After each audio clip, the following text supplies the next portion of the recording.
in total. Thank you. Thank you very much, Ibu Bilkis. Always good to see you. Yes, it's really always good to see colleagues from Jember University, Ibu Eka, Pak Rafiq, Pak David, and am I missing anyone here? Bu Areta. And Bu Areta as well. Yes, always good to see you, all of you, this morning. What you said just now, that I graduated in 1977. That seems like a long time ago. You're still young, what? That was 1977. Yes. I remember the good old days when I was studying in Yogyakarta many years ago. And, speaking of the good old days, this is what happens in the good old days. Many years ago, when we wanted to meet somebody to have a chat, that's what we did. We invite them for a conversation over coffee, over tea, and then we had, one-to-one conversation.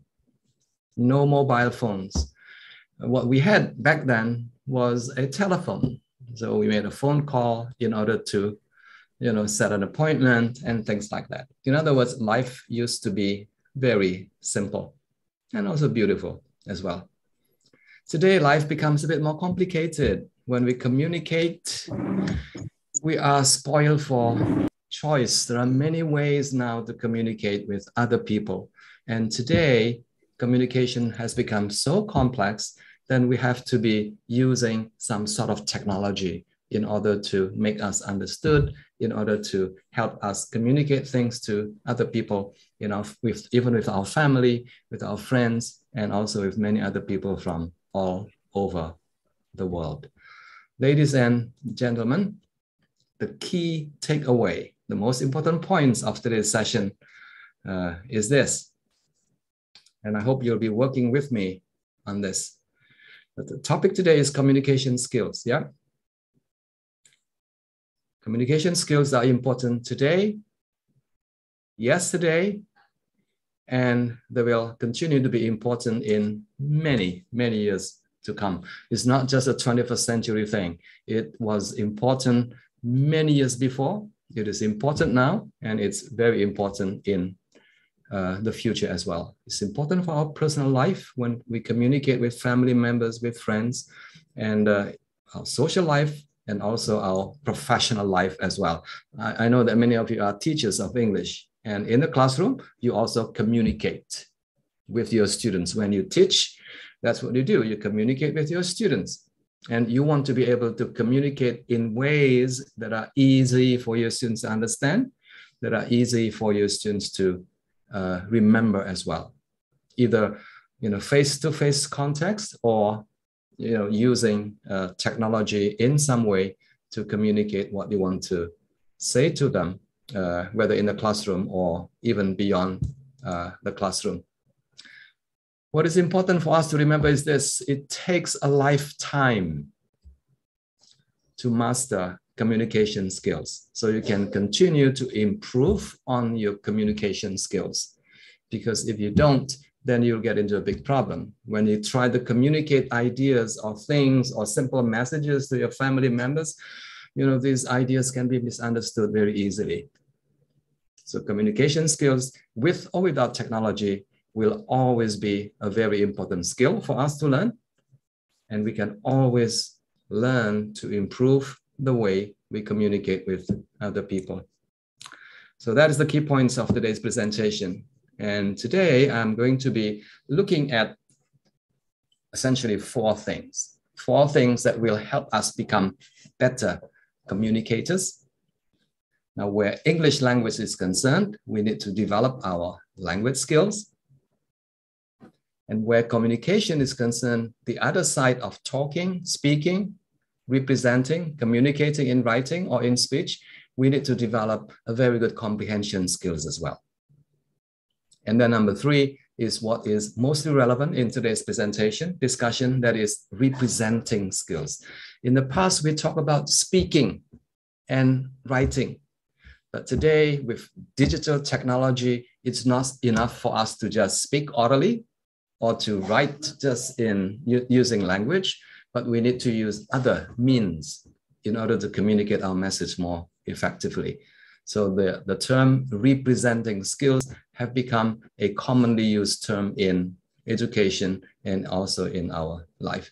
And point number 4, no less important, is intercultural competence. I think I remember about David last time discussed at length about intercultural competence. So I'm going to mention this briefly and share with you how important it is for us to understand culture, our culture, and other people's culture as well.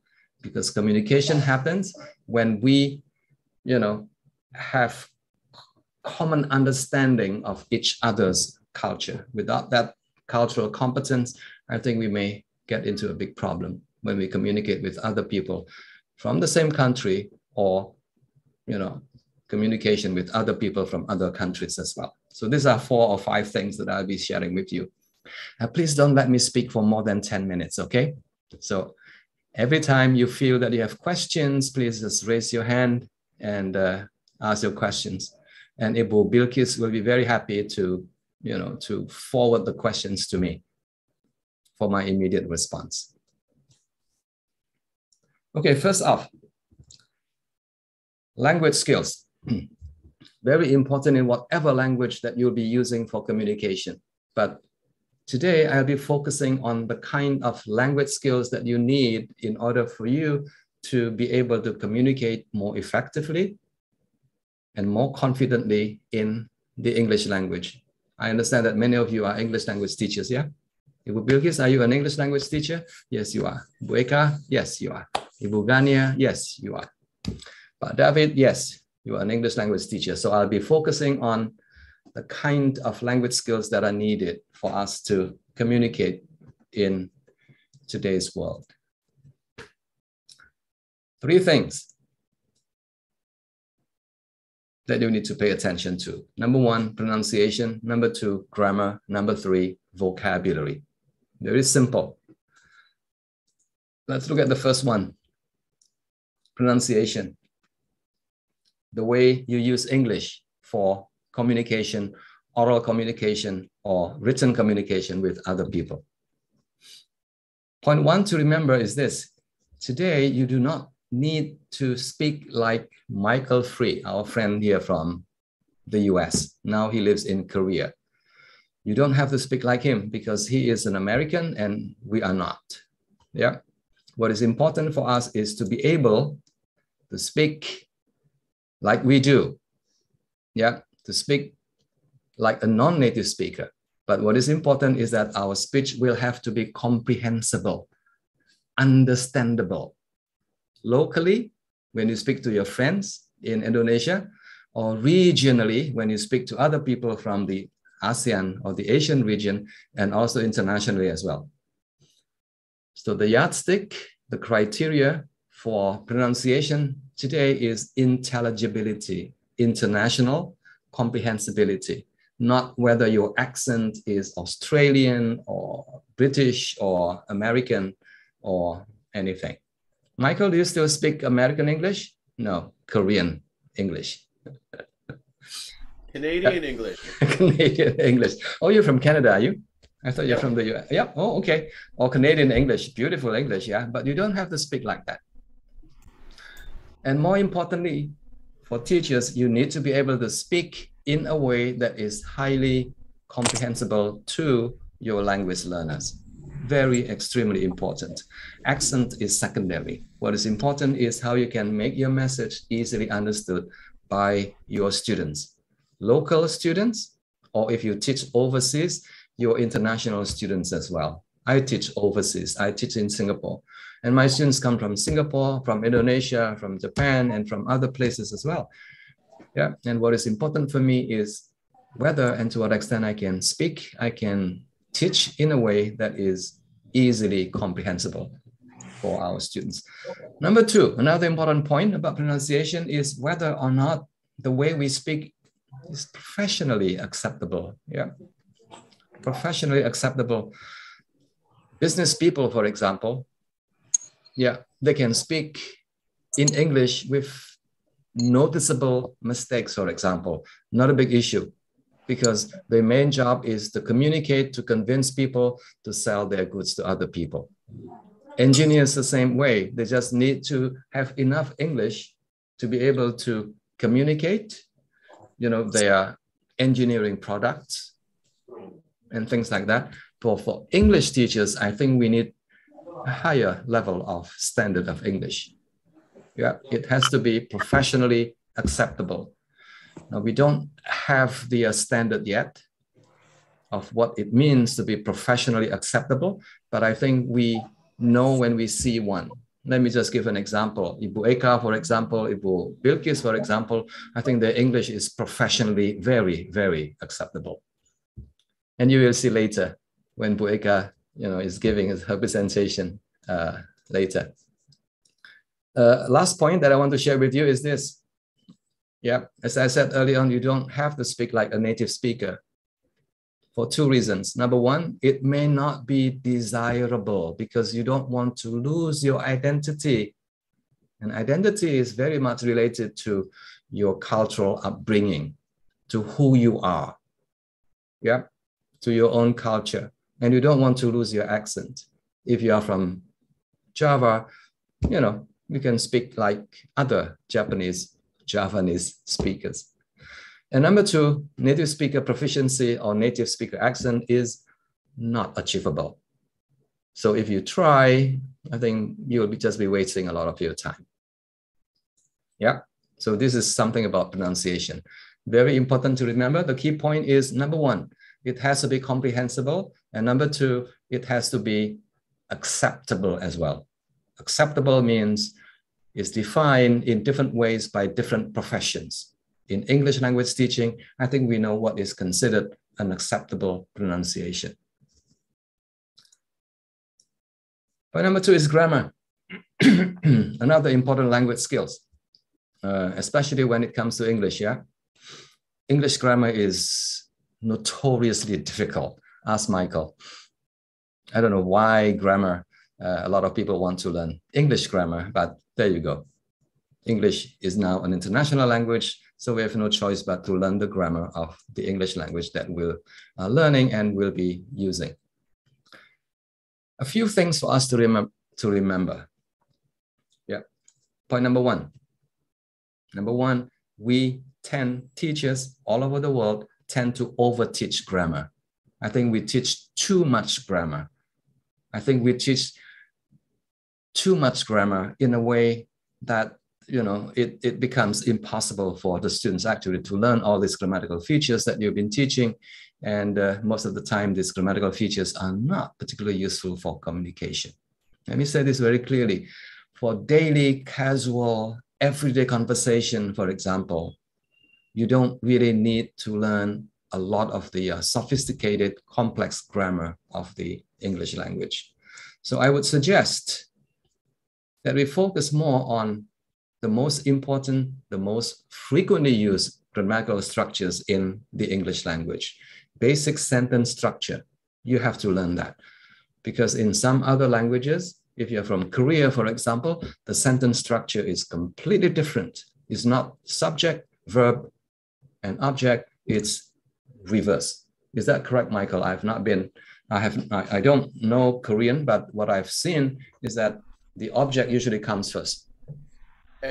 Everything's different. Everything is different, yes. Everything's different. Yes. So in English, you say, I like Michael, right? But in Korean, in Bahasa Korea, it's Michael, I like. Is that something like that, Michael? Michael, yeah. I like. Something along that line. the most important thing about that, to give you a little mini lesson on Korean grammar, is that the verb comes at the end. So Michael, I like, right? Yes, Michael, I like, yeah. Again, going back to English grammar, I think we need to learn the tenses. But the most important tenses in the English language, the present, the past, the present perfect, for example. The past perfect, I think that can wait. That can wait very much later. I don't think we should worry too much about the past perfect. It's a very difficult tense to use. And also it's a very rarely used tense. The past perfect is used when you refer to the past of the past. And that concept is really difficult to understand. Yeah, and that comes very much later in the language learning process. Another example is conditional clauses. Like, if I had known Michael when I was a teenager, if I had known, I would have. That clause is very, very difficult to learn. Leave it alone. You can mention it briefly, but don't spend one whole hour teaching conditional clause like, if I had been in Korea, if I had visited Korea, and things like that. Yeah, so that can wait. I think there is a time when the students have reached a certain level of proficiency, they'll be able to do a lot of self-discovery learning. They can learn things on their own. So leave the more complex grammar alone. When you speak of grammar, I think we need to make a distinction between spoken grammar and written grammar. These are very different things. And very often in most classrooms that I've seen, the kind of grammar that we teach is the written version of grammar. Spoken grammar is rarely taught in the classroom. And I think we need to remember that grammar can be used or is used to reflect, the different moods of the speaker, whether you have a casual conversation, whether you have a formal conversation, the kind of grammar that you use is likely to be different. One thing to me is important to remember is this: if you want to help your students to speak more fluently, I think you need to give students a lot of listening exercises, especially the kind of listening exercises where there's a lot of dialogue, there's a lot of conversation going on in the listening materials. And that is how you can help your students develop their speaking ability. And if you want to help your students develop good written grammar, especially for writing purposes, then you might want to provide students with a kind of reading, a lot of reading that reflects how the grammar is used in written situation. So I can see that there's a link here between listening and speaking and reading and writing. And that is how we can help our students to learn a lot of the more implicit and useful grammar of the language. And finally, the last point that I want to mention is this: there are two types of grammar. Explicit type of grammar that we usually teach in the classroom, and the more implicit type of grammar that is usually learned, acquired outside the classroom by the students themselves. I think we tend to pay too much attention on explicit grammar, forgetting that implicit grammar is probably more important where language use is concerned. Language use means using, actually speaking the language, speaking English for communication, either in orally or in writing. Yeah, let me share with you this beautiful quote that I've been sharing with a lot of people, a lot of teachers. Please remember this: what we teach in the classroom, the grammar that we teach in the classroom is not this one. And because of that, the grammar that we teach in the classroom may not be the most useful in helping our students to communicate, either in speaking or in writing. Let me read to you slowly. The ability to produce language relatively easily for communicative purposes draws heavily on implicit knowledge, not explicit knowledge. So Bapak Ibu, ladies and gentlemen, if you spend one whole hour, for example, explaining to your students the structure of a text, of a narrative text, for example, will that translate into students being able to produce that kind of text? The answer is probably not.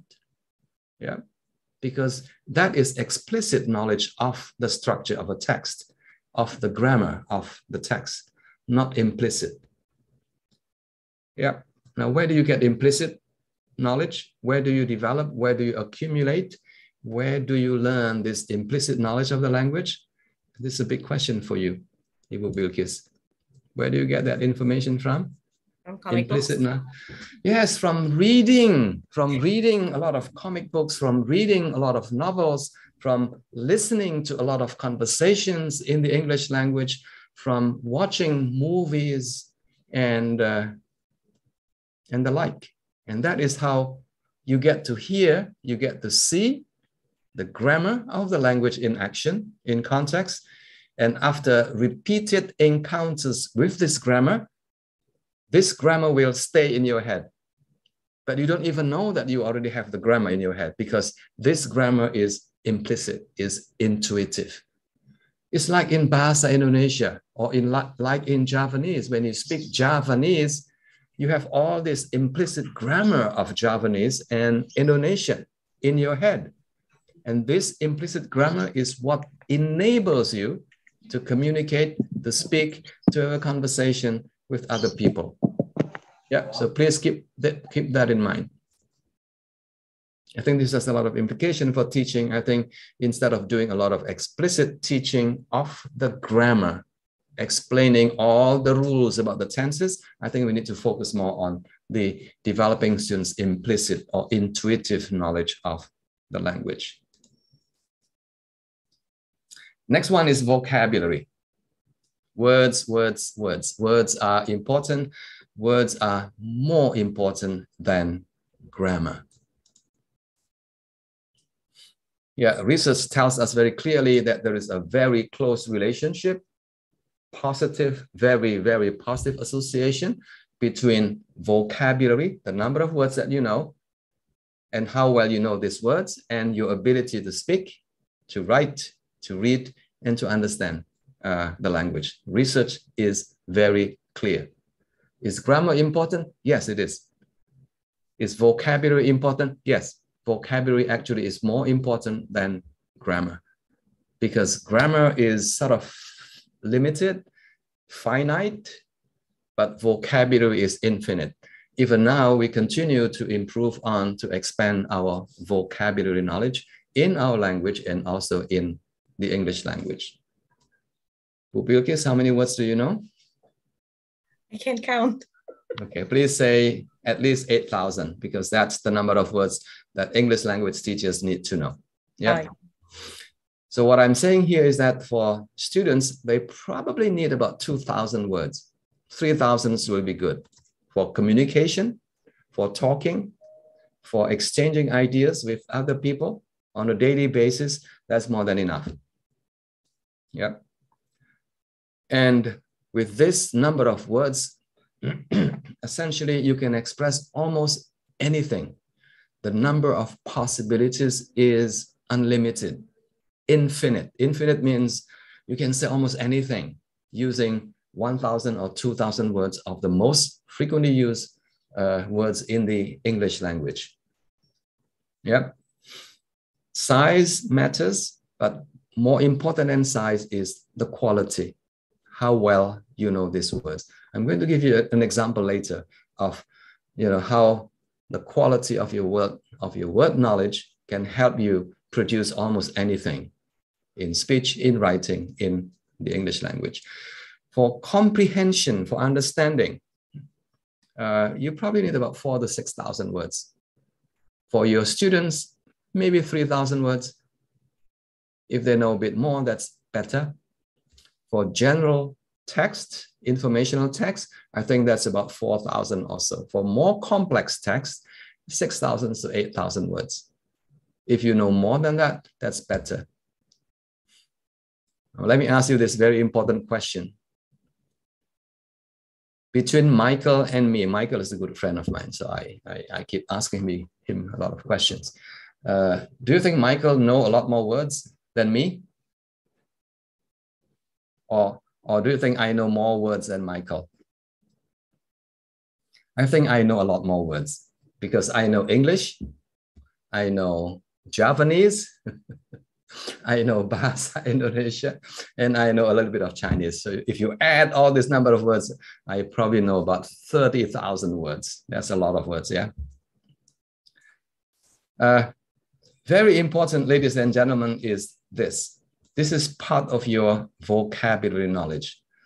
One of the reasons our students are not able to use words that they learn in the classroom is that because these words are usually presented individually out of context.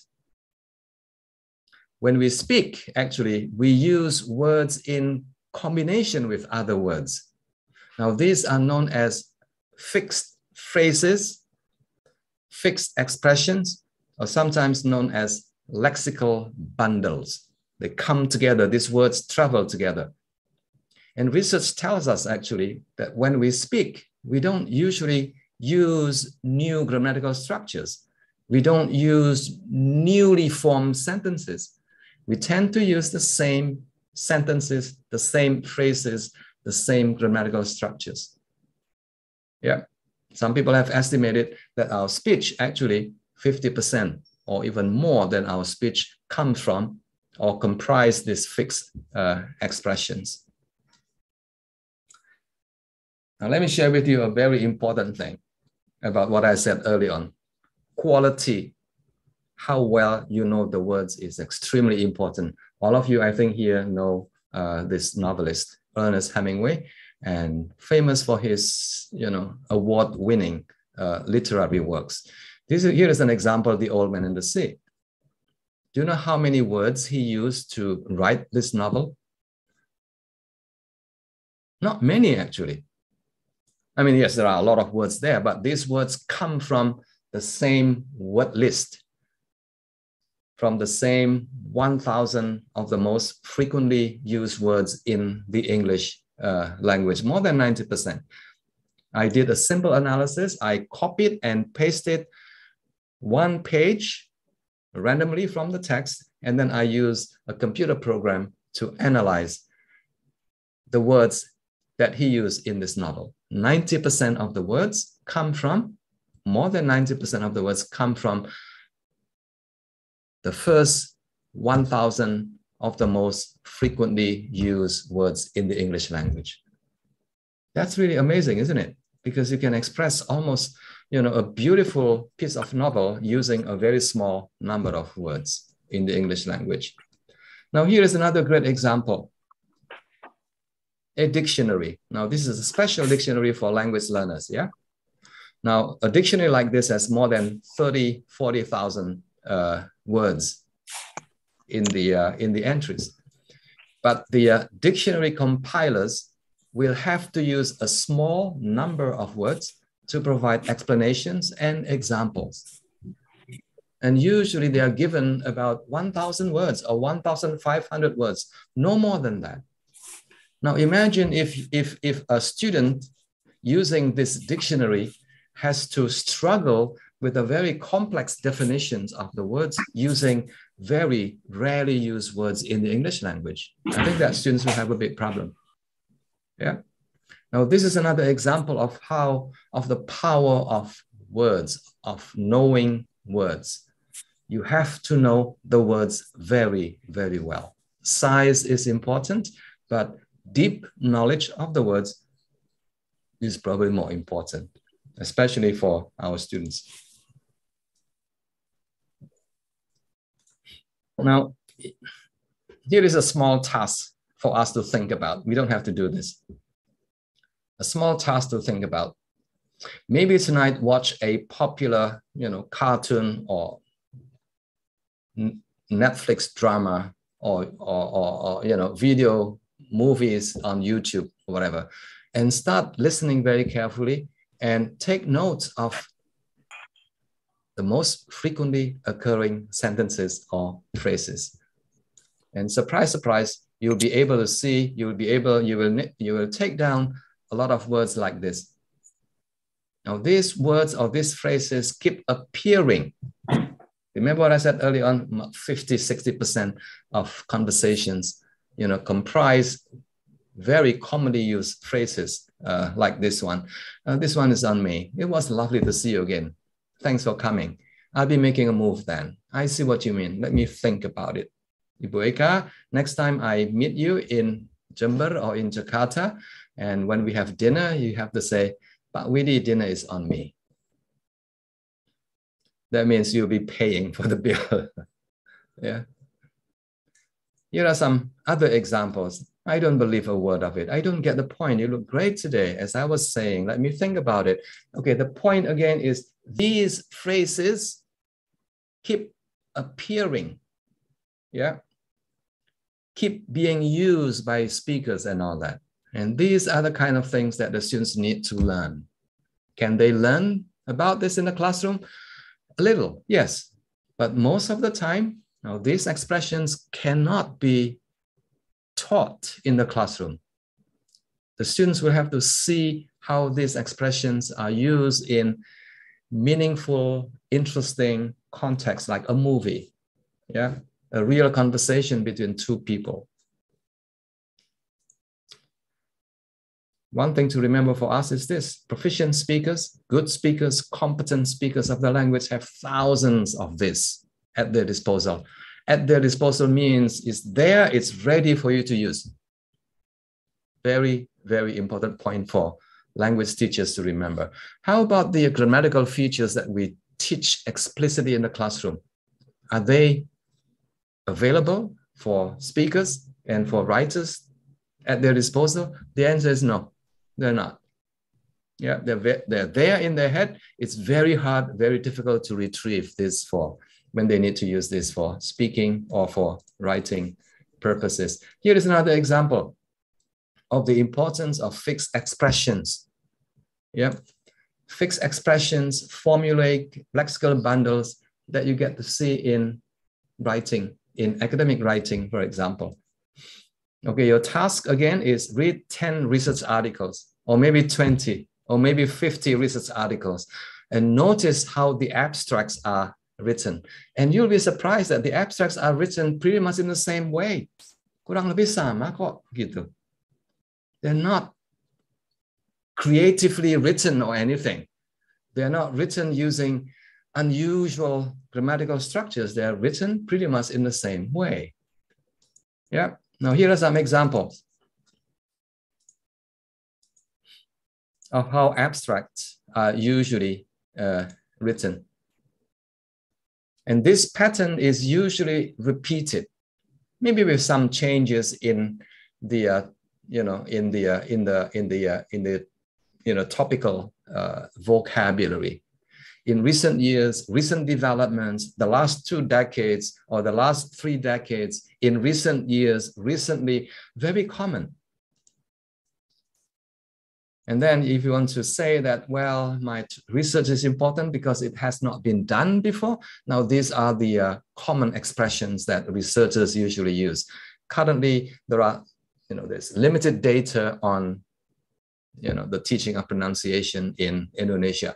What is less clear is the nature. This is a way of saying that, hey, what I'm doing is important. This has not been done. This has not been researched carefully by other people. Yeah. So the key message for you again is these fixed expressions are extremely important where communication, written or spoken communication is concerned.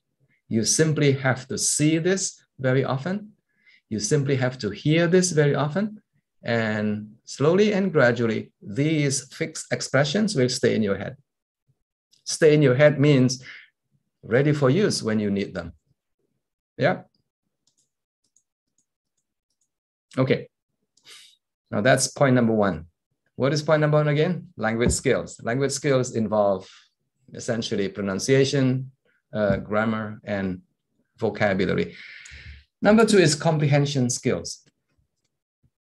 Or sometimes, or today is probably referred to as viewing skill. Reading skills, comprehension skill, and viewing skills as well. Because most of the time, what we see today is digitally mediated text, which involves reading, which involves viewing, which often involves listening to music, to spoken language as well. There are 3 points that I want to share with you. And what I'll be sharing with you about comprehension skills are also applicable when later I talk about representing skills. Yep.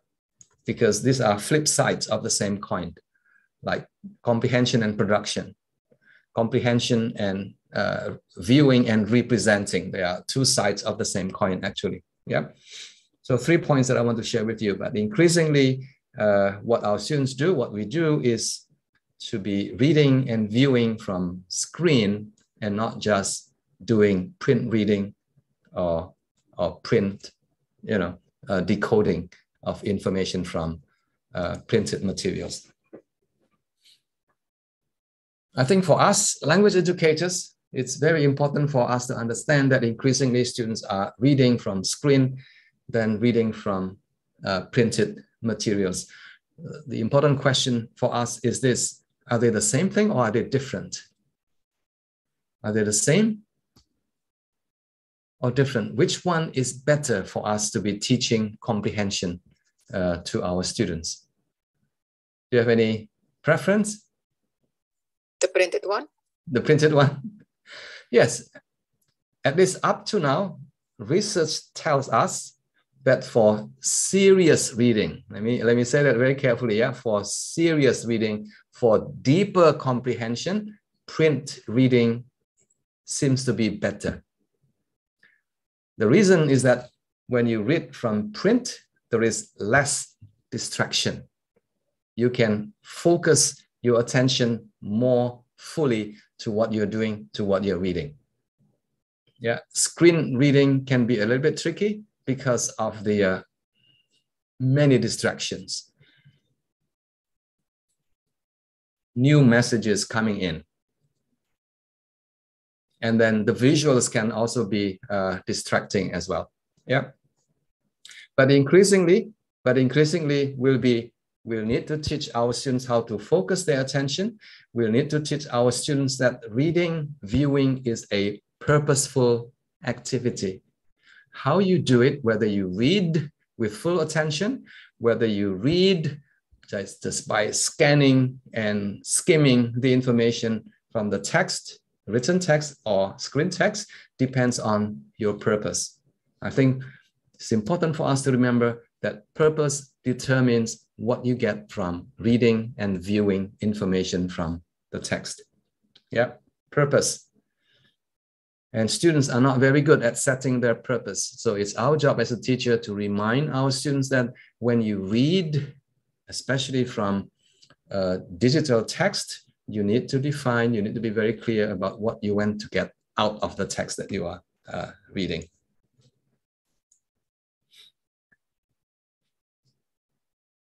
Point number 2, I think today we are dealing with new literacies.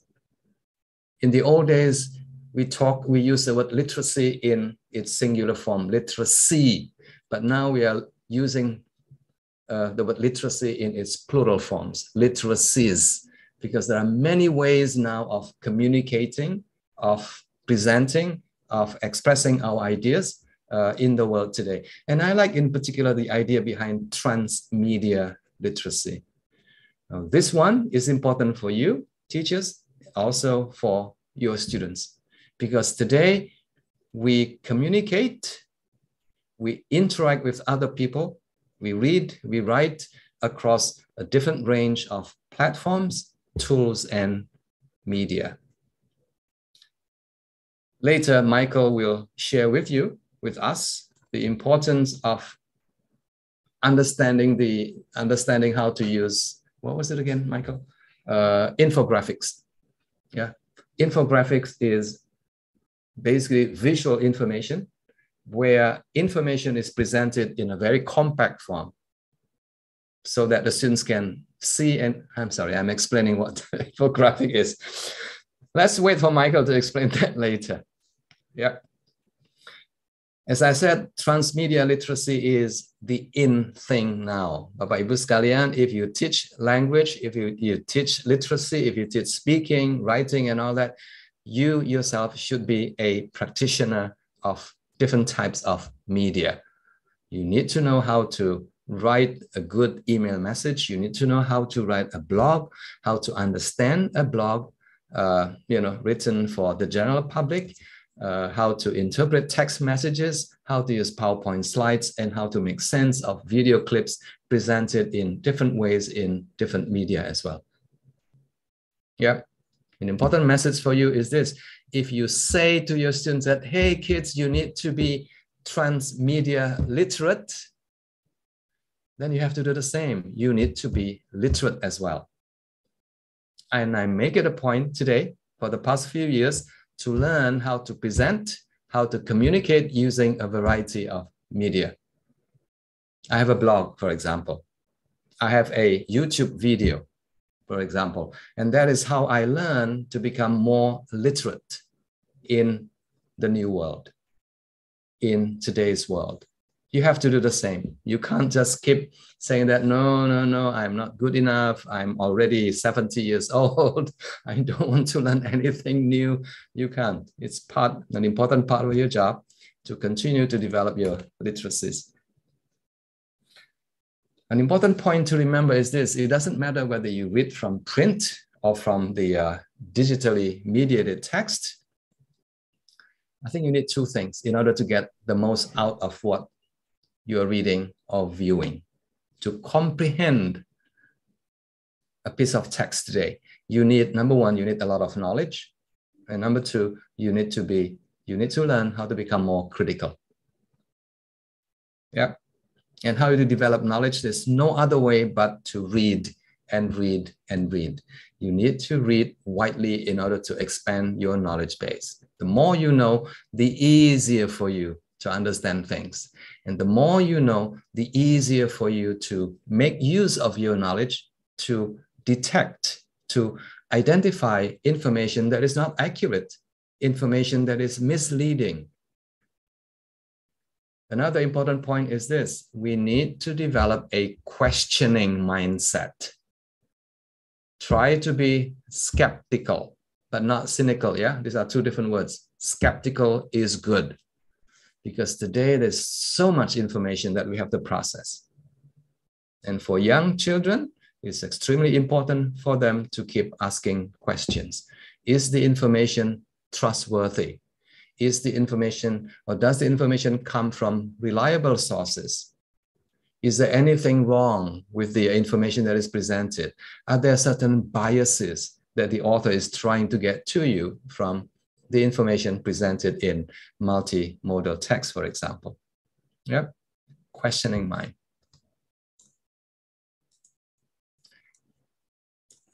Next point that I want to share with you is representing skills. Now, this is like speaking, oral communication kind of thing. Yeah, but the word that people are using now is representing.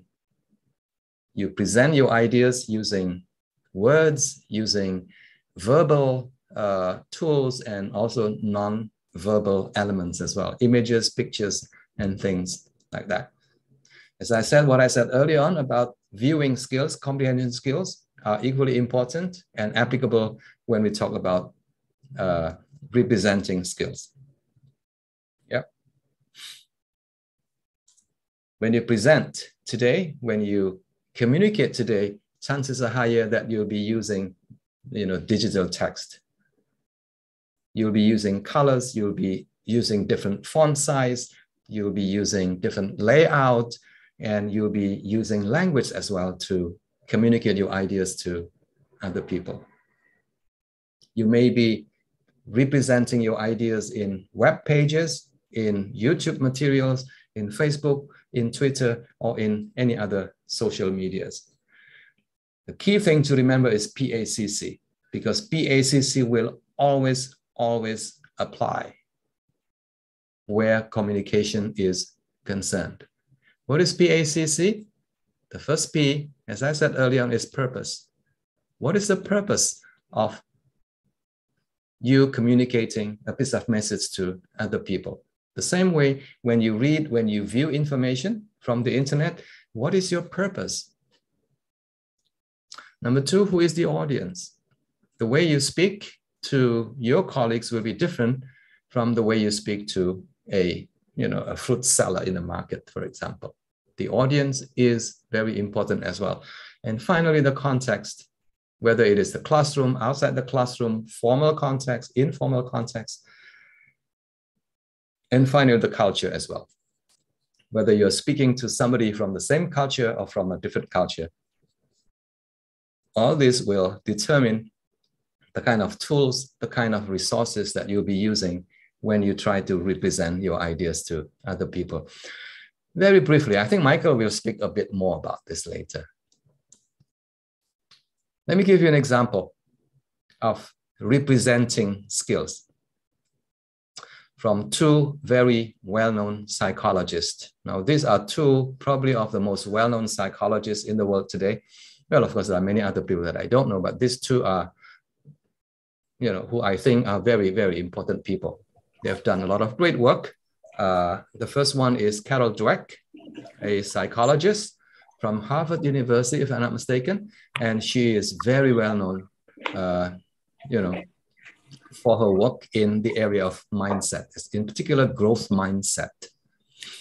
And the other lady, the younger one, Angela Duckworth, the second generation Chinese American, also very well known for her work in the area of motivation. And her book, Grit, is one of the top bestsellers in the world today. Those two books are equally comprehensible. In other words, they are very good at representing their knowledge, their message to the public. Excellent, excellent books, easy to understand. The illustrations are very clear and all that. And I would recommend that you read these two books. But between the two, which one is the more capable presenter orally? Which one? If you don't know, the second one. And you have to watch her video, which appears on TED. Now her video, only about 5 or 6 minutes long, has generated 10 million views. Carol Dweck's video also generated a lot of views, like maybe 3 or 4 millions, but this girl, I think, is a better presenter. She is very good, she is very enthusiastic, and she is very, very clear in her presentation. Essentially, she summarizes 10 years of research in a bite-sized form in TED. I would recommend that you read, that you watch this video. And the message is also very, very powerful. The message that she is trying to get to you is this: that success is possible for everyone, for you, for me, for your students, for the middle class, for the lower, class member of society, for everyone, basically. If and only if you have two things. Number one, you are passionate about what you do. And number two, you are willing to put in a lot of effort. So two pieces. Number one is passion. Number two is perseverance. These are the rumus, the recipe for success. Beautiful, beautiful message delivered beautifully by this beautiful lady. She is a psychologist, a scientist. Representing skills. Here are two great examples. The first one is a poster created by people in the business world. The second one is a poster as well, created by somebody from the educational world. Please tell me which one is better. Come on, turn on your microphone and tell me. Wilkes, which one is better? Which one is... I directly see January clearance sale. So bright to the eyes. Yes, I think you can see very clearly what it means by being able to develop a high level of competence in representing, in representation. The first one is very good. Look at the way the font size is used, and look at the information in small print. Yeah, small print, 70% off. Wow, that's a big deal, right? That attracts your attention immediately. But when you look at the small print very carefully, it says up to. Up to means not every single item in the store is 70% off, but that's beside the point, because the intention, the purpose of this poster is to get the attention of everyone, especially men or women. Women, obviously. The second one, there's too much information. I think this tells us the person who created this poster has no idea how to represent, how to convey information to the public. Nobody is going to read this. Yeah.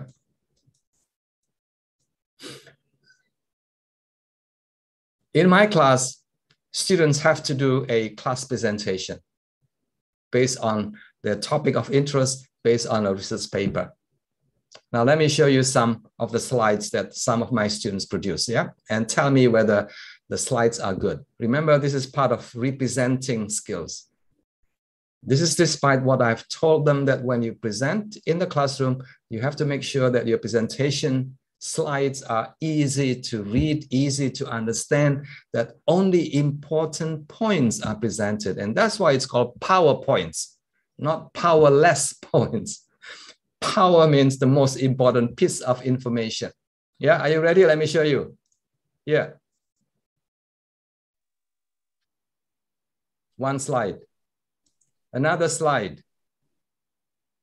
Another slide. Another slide. See what I mean? It's a skill that you will have to learn as a teacher. It is a skill that you have to teach your students. Otherwise, your students will be at a disadvantage. Doing a presentation like this is no good. It's not, the best way to present your information to other people. Very often, people use slides. It's to help them present. Let me say this again. Very often, we put together slides so that we, the presenter, can present. You use it as your presentation notes. That's not a good idea. When you present, remember the purpose. What is the purpose of your presentation? And who is the audience? Can the audience follow, understand your presentation or not? And that's why when I give a presentation, I make it a point to make my presentation slides very simple, very easy, and comprise only important keywords on my slides. And because of that too, I spend hours and hours and hours putting together my presentation slides. For today's presentation, for example, I spent easily more than 10 hours. More, not less, yeah? More than 10 hours. Okay, finally, do you like the color? Do you like the words? Do you like the design of my slides? I hope you do, because it took me quite a while to put this together. Even one slide like this, took me a few minutes to put together. The last one is intercultural competence. I'm going to be very brief because this is a topic that was, discussed at length by David in the last webinar. There are 4 things here. You need knowledge of the culture. I think number 3 should be number 1. Knowledge of the culture. You need to have the right attitudes, and you need to have some skills. And you also need to make use of your communicative resources so that your communication is socially and culturally acceptable. Let me begin the first one, knowledge. Knowledge of the culture. Yeah, if you want to be communicating in a way that is culturally appropriate, when you speak to other people in your own country or with other people from other countries, then you need to have sufficient knowledge about the culture of that person. And culture usually is a way of defining your identity, a way of describing what is important for you, the values, your philosophy, your belief, and things like that. And usually your culture, your values, your identity is captured in popular sayings. I have an example here in Javanese. Ibu Mutiara, can you read this for me, the Javanese version? I really like this one. Sugih tanpa bondo, menang tanpa ngasarake. Yes, the first one is very difficult, but that is part of the philosophy of Javanese people. In the old days, I don't know about today. In the old days, it's sugih, you are rich, but not necessarily rich in the material sense of the word, but rich internally. Because what is important is for you to be feeling rich internally. You feel rich without having a big house, for example, without having a big car, but without having a lot of money. Money is secondary. Yeah, I think that was like 100 years ago, but today money is so important. So in the same way, when you communicate with other people from other countries, you need to understand that people from other cultures have their own unique identities, personal identity, social identity, professional identity, and so on and so forth. Values as well. What is valued? Is it fame and fortune? Is it, hard work, for example, kindness?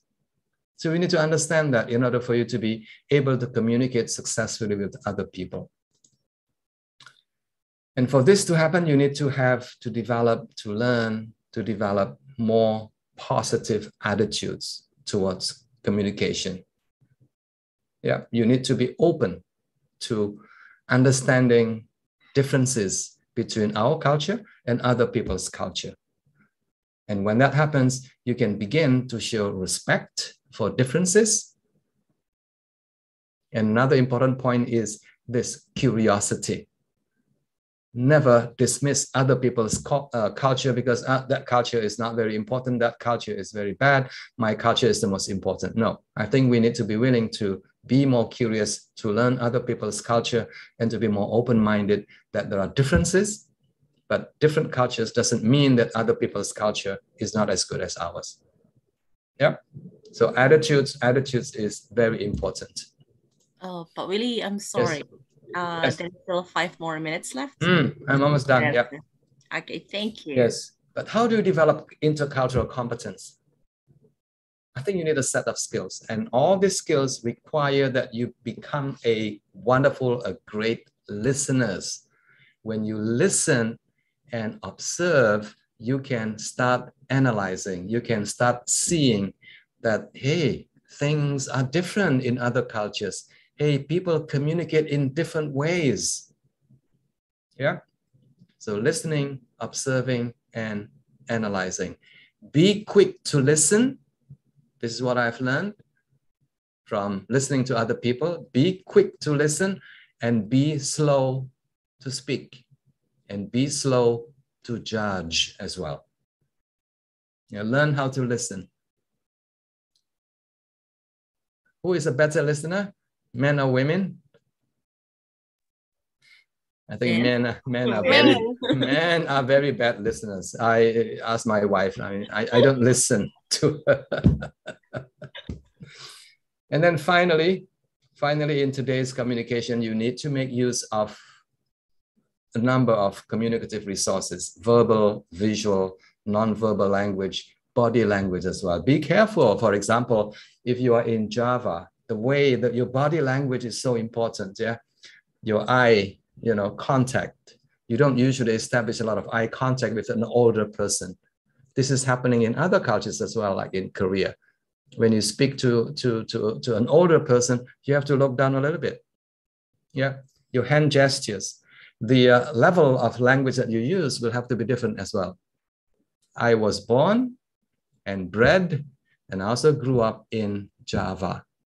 So if a young person speaking to me in Javanese and that person is using Bahasa Ngoko, I'll be very upset because Bahasa Ngoko is not the most appropriate level of Japanese to use with an older person.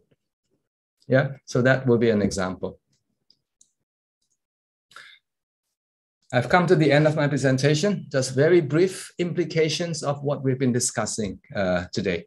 3 points. Number 1, I think as a teacher, we need to learn to comprehend and also to produce multimodal text. No choice. We have to become good. We have to become excellent in this area. And armed with these new skills and knowledge, you will be in a better position to also teach your students to produce and comprehend multimodal text. Today, everything is multimodal: verbal, non-verbal, images, audio, videos, and things like that. Number two, Again, it's our job as a language teacher to learn to communicate with a wider groups of English speakers from Japan, English speakers from Korea, from Singapore, and from many other places in the world.